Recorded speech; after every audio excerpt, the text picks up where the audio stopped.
Ya, jujur gue sendiri juga bingung siapa aja sih rookie sebenar F1 2025 ini. Karena ada rookie yang belum balapan di F1 sama sekali, dan ada juga rookie yang sudah cicipin tuh balapan di F1 beberapa kali namun belum melakukan full musim. Jadi ya gue anggap aja pembalap yang belum adain full musim di F1 adalah rookie di 2025 ini ya.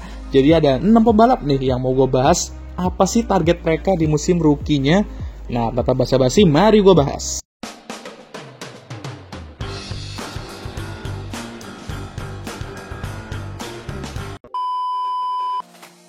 Kita mulai dari Gabriel Bortoleto, sang juara F3 dan F2 back-to-back. Tapi sayangnya, dari seluruh rookie yang masuk, dia ini salah satu yang gue bisa bilang cukup underrated. Dan bahkan dari seluruh juara F3 dan F2 back-to-back di musim rookie-nya, dia ini merupakan pembalap yang jarang banget dibicarakan gitu loh. Ditambah musim ini dia join ke tim terburuk F1 saat ini, yaitu Sauber. Jadi gue rasa orang gak banyak yang berekspektasi banyak dia bakal bersinar musim ini. Kecuali jika kalian warga Brazil yang udah expect dia bakal jadi the next Ayrton Senna. Tapi sensei dia, Fernando Alonso, memiliki harapan besar ke Gabi dan prediksi dia akan menjadi rookie terbaik. Musim ini gue prediksi Sauber akan kurang lebih berada di posisi yang sama kayak musim lalu. Tim terburuk, tapi berapa kali bisalah bersaing untuk poin. Sehingga target gue untuk Gabi di musim rookie-nya ialah jangan terlalu jauh gap-nya dari Nico, baik di qualifier race, dan jangan sering-sering crash tentunya, karena ini musim terakhir Sauber sebelum jadi Audi musim depan, sehingga crash seminim mungkin berarti menghemat biaya yang bakal krusial untuk development Audi di 2026. Lalu dia juga sebisa mungkin harus bisa terus mendekat ke Nico seiring berjalannya musim, dan jangan sampai gapnya malah melebar ya. Dan oh ya, Gabi juga sebisa mungkin menghindari qualifying atau finish di juru kunci. Karena yes, kalau misal mobil lu terburuk, lu pasti akan selalu berada di zona itu. Tapi sesekali lu harus bisa ngalahin Nico di quali dan race. Dan tentunya pembalap lain. Karena sebabuk-babuknya Sauber musim ini, ya prediksi gue doang ya, harusnya nggak sebabuk Haas 2021 atau Williams 2019. Dimana mereka selalu qualified dan finish di 2 posisi terakhir. Jadi Gabi walaupun gak banyak orang naruh ekspektasi ke dia nggak bisa bersantai juga karena sebagai juara F3 dan F2 back-to-back di musim rookie-nya, gue expect beberapa magic Brazil musim ini ya. Next kita ke Isaac Hadjar, pembalap yang menurut gue sangat apes di F2 musim lalu. Karena kalau dia sedikit lebih hoki, dialah juara F2 musim lalu menurut gue, harusnya. Tapi ya, luck adalah bagian dari sport, dan jika luck tidak berpihak ke Anda, yaitu namanya hidup. Alah, bilang aja Isaac kena leceh sama Mekakrom itu sepanjang F2 2024. Iya deng.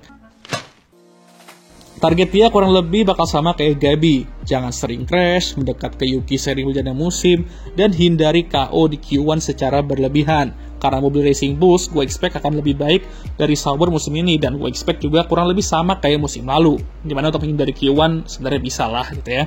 Gue juga expect Isaac bakal cetak beberapa poin penting untuk Racing Bulls musim ini. Menurut gue tekanan Isaac bakal sedikit lebih besar dibandingkan Gabi, karena jika Isaac tidak tampil bagus musim ini, bisa aja dia kena geser oleh Arvid Lindblad jika dia tampil bagus di F2 musim ini. Kita semua tahu betapa tinggi Mbah Helmut nge-rate Arvid Lindblad, jadi Isaac harus bisa menunjukkan perkembangan yang signifikan seiring berjalannya 2025 untuk mempertahankan seatnya. Namun jika dia tampil jauh dari ekspektasi kayak ngalahin Yuki, cukup sering mungkin ya, dia juga bisa masuk ke perbincangan seat Red Bull itu seandainya Liam Lawson struggling parah. Jadi itulah target Isaac Hadjar menurut gua. Dia juga merupakan pembalap muda yang bertalenta, namun gua rasa juga butuh waktu untuk bisa unjuk gigi. Jadi gua harap mereka bisa sabar sama dia, khususnya ketika dia sudah ngoceh-ngoceh di tim radio. Next, kita ke Ollie Bearman, pembalap yang sangat tinggi ratingnya sangat ini oleh fans ya. Setelah menjalani 3 balapan di F1, 1 kali bersama Ferrari di mana dia impresif banget bisa cetak poin di Jeddah, dan 2 kali sama Haas di mana dia cetak poin di Baku, tentu Ollie masuk ke musim rookie ini penuh dengan beberapa ekspektasi tinggi. Seperti jika Haas itu mobilnya sesolid musim lalu, dia diharapkan dapat cetak berapa poin seperti Nico Hülkenberg musim lalu. Namun target khusus dia untuk musim ini adalah jauh-jauh dari masalah dengan rekan timnya yaitu Esteban Ocon. Ya, kita semua tahu ketika Esteban berduel keras dengan rekan timnya, akan selalu tercipta tsunami seperti tsunami buzzer Colapinto. Ini harus jadi bahan warning juga untuk Ollie. Tentu dia akan belajar banyak dari Esteban, namun ada beberapa hal yang jangan sampai dipelajari juga gitu dari Doi ya. Jadi jauh-jauh dari masalah dengan rekan timnya khususnya ya. Konsisten cetak poin, kurangi crash apalagi ya, karena khas walaupun udah aman dari budget, tapi ada development mereka yang butuh budget sehingga seminim mungkin crash lebih baik ya untuk development mobil. Sama lah kayak Sauber ya kan. Menurut gua All ini di 3 balapan dia kemarin ya, bisa dibilang tuh dia tuh cukup liar dan agresif ya, apalagi di Brazil kalau kalian perhatiin kemarin. Tapi dengan situasi dia sekarang dengan akhirnya bisa balapan full musim, gue expect dia lebih mateng dan lebih kalem lah, sehingga nggak sebar-bar dulu nyetirnya. Next kita ke Jack Doohan. Ini nih yang menarik, dan gue sudah sering bahas juga di video-video gue sebelumnya, dimana gue sudah bilang dia tuh udah kayak setengah langkah menuju pintu keluar. Dan ya gue jujur kesian sama Doi, kayak udah capek-capek sampai di titik ini, cuma dikasih 5-6 balapan doang untuk buktiin diri dan develop diri sendiri juga. Karena ya you know lah ya, gak usah gue bahas lagi.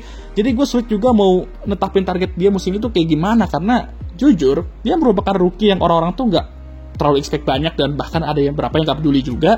Padahal gue sebenarnya expect dia tuh bisa menjadi pembalap solid juga di saat yang sama. Apalagi dia juga datang dari keluarga balapan. Tapi ya gimana ya, untuk netapin target setinggi ini gue juga sedikit aneh gitu ya. Sehingga target gue untuk Jack di musim rookie yang sepertinya akan berakhir dengan singkat ini, jangan crash pertama. Iya, kalau rookie lain mungkin lebih longgar lah margin errornya ya kan, karena mereka bakal dapat banyak sekali kesempatan. Tapi kalau Jack ini benar-benar harus bersih 100%, gak boleh crash, karena sekalinya crash itu kamera live bakal langsung menyorot Franco fix, dan ya sosmed bakal langsung tsunami dengan buzzer kola pintu. Jadi jangan crash, dan ini agak berlebihan, tapi dia harus bisa langsung mengalahkan Pierre di beberapa balapan atau quali di 6 balapan itu. Karena kalau kebantai di head to head, sayonara udah bye-bye gitu ya. Jadi ya gitulah target Jack untuk musim ini menurut gua. Kalau dia bisa survive dari 6 balapan pertama aja tuh udah puji syukur gua rasa ya untuk dia dan fansnya. Next kita ke Andrea Kimi Antonelli. Nah, gue harus hati-hati dalam netapin target ke anak muda satu ini. Karena gue kemarin bahas tuh soal rekor-rekor yang bisa dipecahin sama dia aja. Orang-orang tuh langsung bilang, "Bang, jangan kasih ekspektasi lebih bang, nanti dia flop bang, takut bang." Hey, cenah, gue coba bahas rekor-rekor yang bisa dia pecahin, ya dimana itu peluangnya ada dan bisa dipecahin. Bukan rekor yang fix, no debat, no cincong, fix bakal dipecahin sama dia 100%. Ada gitu aja bisa bikin salah paham ya. Sangat meresahkan.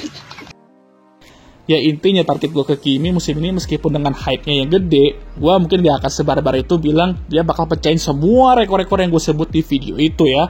Target gue untuk Kimi musim ini cuman konsisten aja, minim crash, dan kalau bisa meraih 1 kemenangan atau pola. Dan tentu kita juga berharap dia bisa langsung bikin George sedikit keringet dingin musim ini. Lagi pula dia di Mercedes dan tahu sendiri tekanan top tim itu seperti apa. Apalagi ini tim yang membantu Lewis meraih kesuksesan besar. Jadi target dia emang pastinya lebih tinggi dibandingkan rookie lain. Apalagi Toto punya kepercayaan tinggi bahwa dia akan mengikuti jejak karir yang sama kayak Max. Jadi jangan kaget kalau ekspektasi ke dia itu tinggi musim ini, karena level, hype, dan situasi dia itu emang setinggi itu sekarang gitu loh. Next, kita ke Liam Lawson yang terakhir ini ya. Ini bisa diperdebatkan soal apakah dia tuh rookie atau bukan. Tapi gue masukin dia ke sini karena balik lagi, kayak gue bilang di awal tadi, ini akan menjadi musim full pertama dia di F1. Jadi gue akan anggap dia masih rookie walaupun udah balapan 11 kali. Nah, dia berada di Red Bull dan banyak orang sudah prediksi dia nggak akan bertahan sampai akhir 2025 dan menjadi korban Max yang berikutnya. Nah, sehingga target dia musim ini ya sama kayak yang gue bilang di video gue sebelumnya, yang bahas target sebenarnya Liam Lawson beberapa minggu yang lalu. Dimana dia tuh jangan sering crash, jangan sering KO dari Q1 dan Q2, ya kan? Dan harus deket dengan Max. Jadi jika Max tuh di posisi ketiga, ya minimal dia posisi kelima lah, gitu kan? Karena gue rasa Mbak Helmut dan kawan-kawan juga sudah mencoba untuk masang mindset ke dia, yaitu jangan mencoba memikirkan untuk mengalahkan Max. Karena itu akan nambah tekanan sendiri, gitu ya. Nambah tekanannya untuk kayak Ceko, gitu. Apalagi dia masih rookie dan langsung terjun ke Red Bull ini, yang dimana sudah memakan banyak sekali korban. Dan gue setuju sama yang dibilang Mbak Helmut. Musim ini akan digunakan Liam untuk belajar ya. Dan pasti bakal ada naik turun, tapi namanya rookie ya wajar lah ya. Red Bull juga harus bersabar sama dia, karena mereka naikin dia dibandingkan Yuki, ya berarti mereka fokus jangka panjang. Kalau ujung-ujungnya nggak selama 1 musim atau separuh musim aja ya udah kelar gitu kan, ya siklus jahanam Red Bull ini bakal terus terjadi sampai entahlah kapan, sampai MU juara Liga Inggris lagi kali ya. Jangan so iya deh. Ya.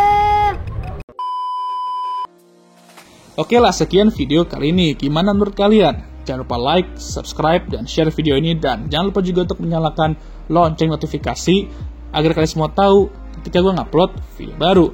Jangan lupa juga untuk follow Instagram gue. Oke lah, sudah lelah. Seperti biasa, bagi kalian yang sudah menonton, gue mengucapkan thank you very much.